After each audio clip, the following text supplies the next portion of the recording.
Hello friends, உங்கள் வீட்டில் soya இருந்தால் இந்த மாதிரி ஒரு டைம் சோயா 65 செஞ்சு பாருங்கள். டேஸ்ட்டு சூப்பராக இருக்கும். அதுக்கு சூடான தண்ணியில் சோயாவை சேர்த்து ஒரு 2 நிமிஷம் நல்லா ப்ரெஸ் பண்ணி விட்டு எடுத்து ஆற வச்சுக்கலாம்.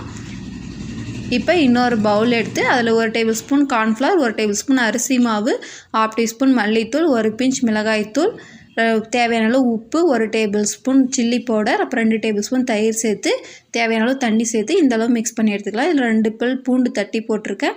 அதுக்கப்புறம் சோயாவை சேர்த்து நல்லா இந்த மாதிரி மிக்ஸ் பண்ணி எடுத்து வச்சுக்கலாம்.